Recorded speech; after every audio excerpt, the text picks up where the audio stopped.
I'm Kai. I'm your intuitive love reader, aka the Mystic Siren. If you're manifesting love and abundance, I got something very special for you. I have your all-authentic and high-quality crystals blessed and ritualized by the Enlightened Guide. Black tourmaline for grounding and protection. Brazilian citrine for attraction of money and abundance. Madagascar rose quartz for attraction of love and harmonious relationship. And of course, our lucky red string bracelet with jade charm to attract love and money. PM me kung paano ka magkaroon ng high quality, blessed and ritualized na crystals na to. Virgo. This is a Virgo reading for the month of June. For your personal reading, kindly send me a direct message. Kamusta mga Virgo? Self-critical pa rin ba? Perfectionist pa rin ba? Kaya siguro ako nagpaganda ngayon kasi Virgo reading. Virgo, let's see. Last two shuffles for the Virgo. Kamusta? Kamusta ang mga Virgo? Virgo, Virgo. Virgo reading for the month of June. You're trying to move forward pero nahihirapan ka. You feel stuck in a certain energy or connection in your life. Right now, I feel walang pag-uusap or walang maayos na pag-uusap because meron ditong stalker energy. Someone is trying to gather information, walang maayos or direktang pag-uusap. Someone cannot move forward. Yeah, pinaplanong mag-usap but wala akong nakikitang movement right now. Merong pinag-isipan na like reconnection, reconciliation, pero hindi naman maibigay yung offer. Probably, one or both of you feel na hindi pa tama tong time na to for you to reconnect because one or both of you is like avoiding conflict. Trying to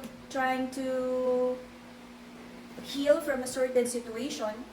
The masculine here is trying to manifest na magkaroon na ng forgiveness and healing sa connection na to. The passionate connection is in reverse, okay? Na nagdadala ng sadness because ang dami ng trust issues or doubts sa connection na to. Yung mga future plans, you feel na parang nagkakaroon na ng doubts kung itutuloy pa to. For now, you're just trying to avoid conflict. Most of the time, this kind of energy is because ang taas ng emotions at ayaw nyo lang mag-clash for now. Napakaraming resentment na nangyari na hindi pa na-resolve. I feel this is like mga nag-pile up na mga sama ng loob.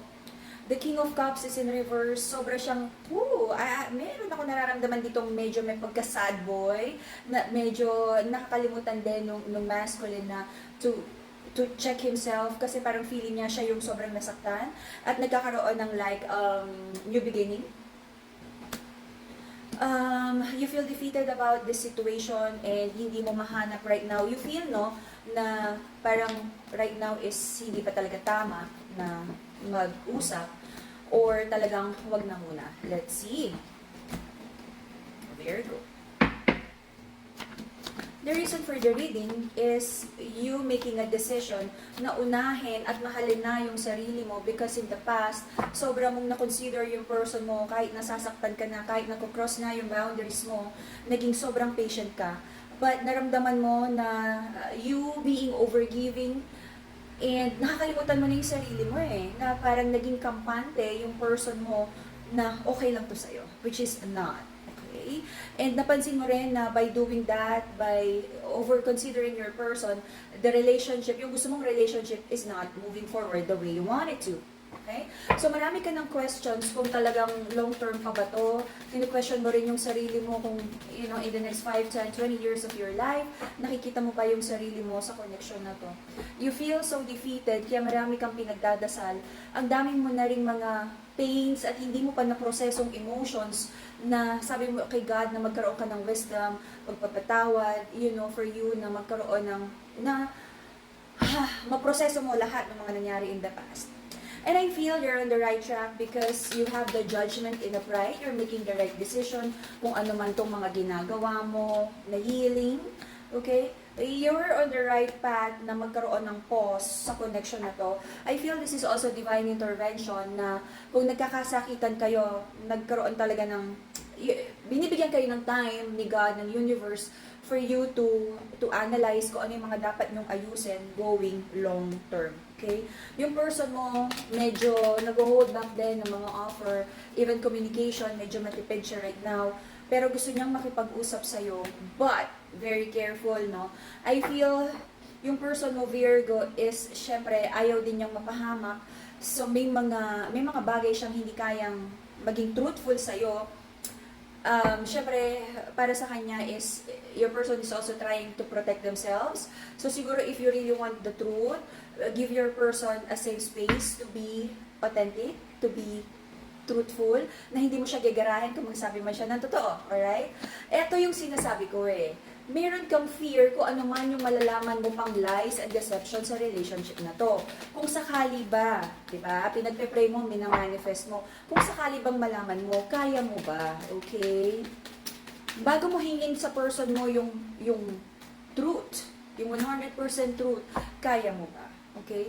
But nakikita ko dito is, meron ka rin mga doubts kung kaya mo bang mag-heal or kung kaya mo bang i-manage kung ano man yung pwede mo malaman. Alright? In the next 3 months, Virgo, I feel, wala akong nakikitang walking away or talagang maghihiwalay or matatapos tong connection na to.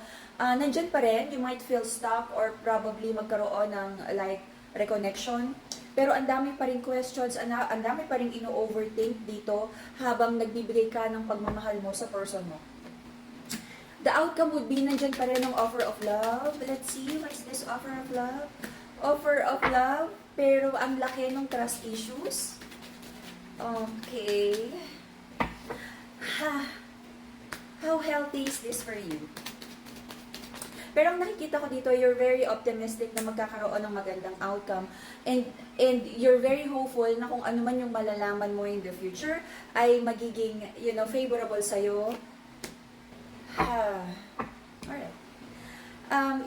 If the feminine here is asking like the full truth dun sa masculine, manage your expectations. Kasi minsan, pag tayo kasi yung nasa position na kailangan natin mag-confess, napakahirap din. Totoo yun na ayaw din natin masaktan yung person. So, we're really torn between sabihin ba natin yung totoo na masasaktan pa natin ulit yung person by telling the truth or wag na lang sabihin lahat.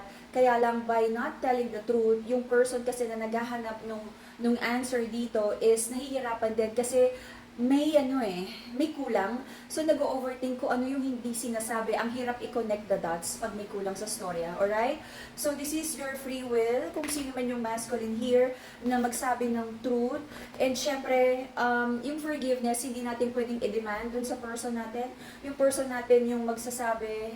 And syempre, it's the person's personal accountability to heal, and both of you, kayo, di ba, to work on this connection. I know hindi madali, but yeah, may malaking lesson dito about being mindful kung ano yung mga actions natin na hindi masaktan yung person, and being truthful, and healing the connection. Kasi parang this is about free will na rin kung paano natin aayusin itong connection na to. And that is the Virgo reading for the month of June. See you again in a few days for your bonus reading. Bye-bye Virgo! PM me kung paano kayo magkaroon ng high quality crystals na to for grounding of your emotions. And this is for your attraction of love and harmonious relationship, and then attraction of abundance. And then the lucky red string would be love and money. PM nyo ako kung paano kayo magkaroon nito, and for your personal reading. Bye-bye, Virgo!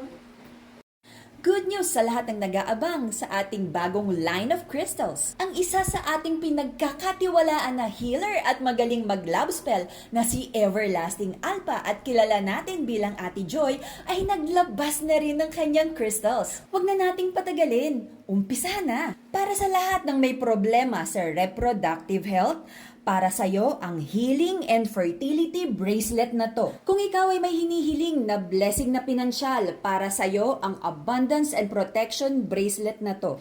Elephants are known to be wise and strong. Ang Lucky Elephant Bracelet na to ay magdadala sa'yo ng good luck, vitality, and protection. Isa pang pangpaswerte, ang Lucky Money Bracelet na to ay mag-a-attract ng abundance at prosperity sa kung sino mang may suot nito. Ang lahat ng bracelet na to ay na-cleanse at naorasyonan ng ating Everlasting Alpha. PM me kung paano ka magkaroon nito.